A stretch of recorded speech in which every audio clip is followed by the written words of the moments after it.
যার পিএইচডি নাই, যার পড়ানোর অভিজ্ঞতা নাই, যার বিশাল কোনো কর্পোরেট গ্রুপ চালানোর অভিজ্ঞতা নাই, যিনি চার্টার্ড অ্যাকাউন্টেন্টও না, মানে ফেলো এফসিএ না, মেবি চার্টার্ড অ্যাকাউন্টেন্ট, যিনি খুব নাম করা অর্থনীতিবিদও না, যার প্রচুর আর্টিকেলও নাই, এবং সেমিনারে যাওয়ারও অভ্যাস নাই, মানে এগুলো তো প্র্যাকটিসের বিষয় আসলে। তো একজন সুপার অ্যাকাডেমিশিয়ান যখন অনেক সেমিনারে যায়, অনেক কথা শোনে, তারপর তিনি গভর্নর হওয়ার যোগ্যতা অর্জন করেন। তো ফরাসউদ্দিন সাহেব যদি বলেন আপনি, তারপর মুসলিউদ্দিন সাহেব যদি বলেন, তাদের তুলনায় তো আসলে অনেক লো প্রোফাইল। কেন তাকে দেওয়া হলো, এই প্রশ্নটা আসছে সবার মনে, কেন দেওয়া হচ্ছে? অনেকে সাসপেক্ট করছে উনি পিকে হালদার হতে পারেন, স্কেপগোট হতে পারেন, বিশাল কোনো স্ক্যাম করা হবে, ফ্রন্টে থাকবেন উনি, আড়ালে কেউ স্ক্যামটা করতে পারে, এটা আমাদের সন্দেহ। গভীর ষড়যন্ত্রের গন্ধ আমরা এখানে পাচ্ছি, এবং এই বিষয়টা আমি মনে করি যেহেতু প্রচুর অভিযোগ উঠেছে এই বিষয়ে, এটা সরকারের ইমিডিয়েটলি পরিবর্তন করা উচিত। উনি হয়তোবা ভালো করবেন, হয়তোবা উনি সৎ, হয়তোবা উনি দক্ষ, কিন্তু আপনি একটা লেম ঘোড়ার ওপর কেন বাজি ধরবেন?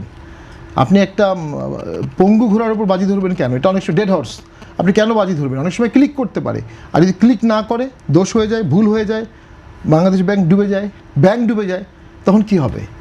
আমাদের একমাত্র ইস্টার্ন রিফাইনারি বন্ধ হওয়ার পথে, আর মাত্র 5 থেকে 7 দিন চলবে।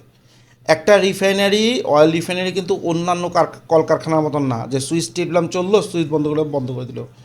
অয়েল রিফাইনারি যদি ক্রুড অয়েলের কারণে বন্ধ হয়, সংকটের কারণে, সেটা পুনরায় চালু করতে কিন্তু কয়েক মাস লেগে যায়। কারণ পাইপলাইনের মধ্যে ক্রুড অয়েল জমা পড়ে থাকলে সেগুলো আবার ওয়াশ করে তারপরে চালু করতে হয়। আর এখন যদি ক্রুড অয়েল বন্ধ হয়ে যায়, এই রিফাইনারি আবার চালু করতে কিন্তু কয়েক মাস লেগে যেতে পারে। 1965 সালে বাংলাদেশে একমাত্র রিফাইনারি এটা, আর কোনো রিফাইনারি বানানো হয় নাই। কেন বানানো নেই, এটা একটা বড় কোশ্চেন, এবং এই কোশ্চেনের উত্তর আপনি কোনো সরকার দিতে পারবে না। তার থেকে বড় কথা, আমার এই চ্যানেলের প্রথমের দিকের ভিডিওগুলো দেখবেন। আমি এই যুদ্ধ শুরু হওয়ার 7 দিন আগে থেকেই বলছি যে সবচেয়ে বিপদে পড়বে বাংলাদেশ যদি যুদ্ধ লেগে যায়। কারণ যে গভর্নর নিয়োগ দেওয়া হয়েছে তিনি ক্যাপাবেল না, তিনি এই ডলার সংকট সামলাইতে পারবেন না তেল ক্রয়ের ক্ষেত্রে। একটা জিনিস মনে রাখবেন, বিপিসি বাংলাদেশের তেল ক্রয় করে, কিন্তু বাংলাদেশের বিপিসির কাছে টাকা আছে, কিন্তু টাকা দিয়ে তো আপনি তেল আসবে না, আসতে হবে ডলার দিয়ে। এখন কিন্তু সরকার এই যে 50 দিন ক্ষমতায় যুদ্ধ শুরু হয়েছে, এই 50 দিন যুদ্ধে 1 লিটার তেল ক্রয় করে না। এই 50 দিন কেন, বিএনপি সরকার ক্ষমতায় আসার পর থেকে এখন পর্যন্ত, আজকের দিন পর্যন্ত 1 লিটার তেল ক্রয় করে না আন্তর্জাতিক বাজার থেকে। যে তেলগুলো আসছে এই গত 2 মাসে, এই তেলগুলো ইউনূস সরকারের আমলে ক্রয় করা তেল আসতেছে, এটা আসা প্রায় শেষের দিকে। তার আর হচ্ছে ভারত থেকে যে ডিজেলটা আসতেছে সে প্রতি মাসে, সেটা আসতেছে আওয়ামী লীগ আমলে চুক্তি থেকে। এই বিএনপি সরকার বিন্দুমাত্র চেষ্টাই করে নাই, ন্যূনতম চেষ্টা করে নাই তেল ক্রয় করার, দৃশ্যমান কোনো চেষ্টা ছিল না। এবং দেখবেন বিশ্বের বাংলাদেশকে 1000 বার কিনতে পারবে এমন ধনী দেশগুলো, তাদের প্রধানরা এসে বারবার বলতেছে যে তাদের জ্বালানি সংকট কী ধরনের হইতে পারে, দেশের মানুষের কাছে সত্য কথা বলছে। আর বাংলাদেশের বর্তমানে প্রধানমন্ত্রীকে, এটা আমি কনফিউজড।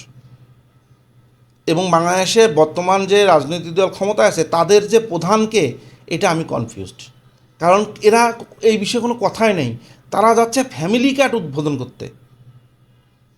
এই সময় ফ্যামিলি কার্ড উদ্বোধনের কিছু, আরও এমনিতে ডলার সংকট, আরও ফ্যামিলি কার্ড দিয়ে মূল্যস্ফীতি বাড়াচ্ছে। এই গভর্নর নিয়োগ দেওয়ার সময় আমি বলছিলাম যে তেলে আগামীতে ইরানের সঙ্গে যুদ্ধ লাগবে, আমেরিকার লাগতে যাচ্ছে, কারণ ওই পরিবেশ তৈরি হয়েছে, এবং সেটা লাগলে যে ডলার সংকট তৈরি হবে, সেই সংকট ফিল আপ করার মতন ক্যাপাসিটি এই গভর্নরের নাই। এবং সেটাই হচ্ছে বর্তমানে কিন্তু খবর আসতেছে যে বাংলাদেশ সরকার তেল ক্রয় করতে পারছে না। তার আরেকটা বড় কারণ হচ্ছে বিদেশি তেল সরবরাহকারী প্রতিষ্ঠানগুলো বাংলাদেশের উপর আস্থা পাচ্ছে না। এখন এই উত্তপ্ত মার্কেটে তেল দিয়ে ডলারকে পাবে কি পাবে না। যেসব তেল সরবরাহকারী প্রতিষ্ঠান আছে স্পট মার্কেটের, মালয়েশিয়া বা সিঙ্গাপুর, এরা মনে করেন বাংলাদেশের উপর আস্থা পাচ্ছে না যে আমরা কি আসলে পেমেন্ট করতে পারবো কি না, পিজি দিতে পারতেছে না। চায়নার সাথে এসে সম্পর্ক নষ্ট করে ফেলছে মাত্র এই 2 মাসেই। চায়নার সাথে কোনো কথাবার্তা নেই, কিছু নেই। চায়না আপনাকে হেল্প করবে কেন? চায়নার ঠেকা পড়ছে বাংলাদেশের মতন একটা দেশের সাথে, ওদের সম্পর্ক রাখতেই হবে। বিশ্বের বড় বড় স্পেন, ইতালি, সৌদি আরব, ইউরোপের দেশগুলো প্রতিদিন যাচ্ছে শি জিনপিংয়ে দেখা করতে দৌড়াদৌড়ি করে। আর বাংলাদেশ কোথাকার কী পড়িয়েছে। এখন বাংলাদেশ শুরু করছে নতুন করে আবার মোদির পাচাটা, এই সরকার যা দেখতেছি। সেটা বিষয় না, চাটুক জেয়া। এখন পর্যন্ত তেল বিষয়ে কোনো শক্ত পদক্ষেপ নিতে দেখা নেই। তার মধ্যে চাপাবাজি মারতেছে এসে যে আমরা তেলের দাম বাড়াইনি। আরে তেলের দাম তোমরা বাড়াবা কীভাবে? তোমরা কি তেল কিনছো? ক্ষমতায় আসছো থেকে এখন পর্যন্ত তেল কিনছো যে তুমি তেলের দাম বাড়াবা? এই তেলগুলো সবগুলো তো আগের কেনা, যখন $60 $62 চলতেছে তখনকার কেনা। তুমি এর মধ্যে ভর্তুকি দিবে কি? বরঞ্চ তুমি এখনও যে তেলটা বিক্রি করতেছো সেই তেলটাতে তুমি প্রতি লিটারে 20 থেকে 25 টাকা প্রফিট করতেছো সরকার, আর আসে মিথ্যা কথা বলছে ভর্তুকি দিচ্ছে। যদি এখন তেল কিনো, সেই তেল যদি আসে, সেই তেল বিক্রি করতে গেলে যদি তুমি এই দামেই বেচো তাহলে তুমি ভর্তুকির কথা বলতে পারো। মাত্র 2 মাস যায় নাই এরা এই শুরু করছে, এবং আমার কেন জানি মনে হচ্ছে, পার্সোনাল ওপিনিয়ন, এটা সরকার থেকে ইচ্ছাকৃত করা হচ্ছে যাতে মূল্যস্ফীতি মারাত্মক বেড়ে যায়, কন্ট্রোলের বাইরে চলে যায়, এবং এইটাকে ব্যবহার করে একটা বড় অঙ্কের টাকা এদিক সেদিক করার।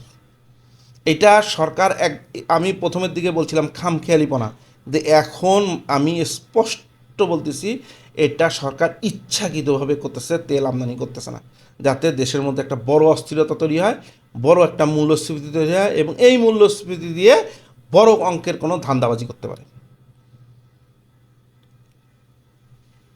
আপনি বুঝেন যে ইরান ঘোষণা দিল, কেন আমি এই কনস্পিরেসি বলতেছি জানেন? এখন আসেন, আমি কেন বলতেছি ইচ্ছাকৃত বর্তমানে বিএনপি সরকার এই তেলের ক্রাইসিস তৈরি করার চেষ্টা করতেছে আরও ব্যাপকভাবে।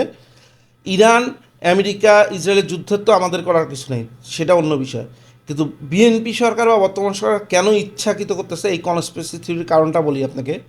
ইরান সরকার ঘোষণা দিল, তাদের পররাষ্ট্র মন্ত্রণালয় থেকে একদম গেজেট আকারে প্রকাশ করে দিল যে 6টা দেশকে তারা হরমুজ প্রণালী দিয়ে অবাধে যাতায়াত করতে দিবে। এই 6টা দেশ থেকে তারা টোলও আদায় করবে না, একদম স্পষ্ট উল্লেখ করে দিল তাদের পররাষ্ট্র মন্ত্রণালয় থেকে, একদম ইরান থেকে ঘোষণা দিল। সেটা হচ্ছে এই বাংলাদেশ, পাকিস্তান, ভারত, রাশিয়া, চীন সহ আরেকটা দেশ, এই 6টা দেশকে তারা ফ্রিলি হরমুজ ইউজ করতে দিবে। বাংলাদেশ সরকার কি করলো জানেন? এই যে আমি বললাম বিএনপি সরকার ইচ্ছাকৃত বিপদে ফেলতেছে, বাংলাদেশ সরকার 6টা জাহাজের লিস্ট দিল, 6টার মধ্যে 5টাই ভুয়া। 6টা জাহাজের যে লিস্ট পাঠাইলো ইরানের কাছে, যে এই 6টা জাহাজকে আসতে দেন বাংলাদেশে, 6টা জাহাজের মধ্যে 5টাই ভুয়া, ওই নামে কোনো জাহাজ নেই। এটা আপনি বিশ্বাস করতে বলেন যে অনিচ্ছাকৃত ভুল? এটা একটা মন্ত্রণালয় এতগুলা চেক ব্যাকের পরে একটা ফাইল পাঠাচ্ছে বিদেশে, আরেকটা দেশের পররাষ্ট্র মন্ত্রণালয় পাঠাচ্ছে, আপনি বলতে চাচ্ছেন যে এটা অনিচ্ছাকৃত ভুল? এই যে একটা ফাইল প্রসেস হইতে কতটা টেবিল পার হইতে হয় নিজেরা কাজ করতে গেলে বুঝেন না? এটা ইচ্ছাকৃত করছে, একদম প্ল্যান মাফিক, একদম সুনির্দিষ্ট প্ল্যান করে মাথা খাটায় এই ভুল জাহাজের নাম্বারগুলো পাঠাইতে হয়েছে। এটা অসম্ভব ভুল হওয়া, কারণ একটা দেশ আরেকটা দেশকে চিঠি পাঠাবে, এটা কয়টা ফাইল চেক ব্যাক হয়, এটা এটা আপনি বুঝতেছেন? এটা খামখেয়ালিপনা। এখানে 6টা নামের মধ্যে 5টাই ভুয়া নাম পাঠাইছে। তাহলে ইরান কেন আপনাকে সহযোগিতা করবে? এমনিতেই তারা আছে পেরেশানিতে তাদের যুদ্ধ নিয়ে, কোথায় বাংলাদেশে কি হচ্ছে না হচ্ছে তাদের এত মাথা ব্যথার দরকার আছে? দিলাম না যাইতে, অন্য বড় বড় দেশ ক্ষমতাবানদেরকে যাইতে দিচ্ছি না, তোমাকে দেওয়ার ঠেকা কী করছে? আরও কী করছে জানেন?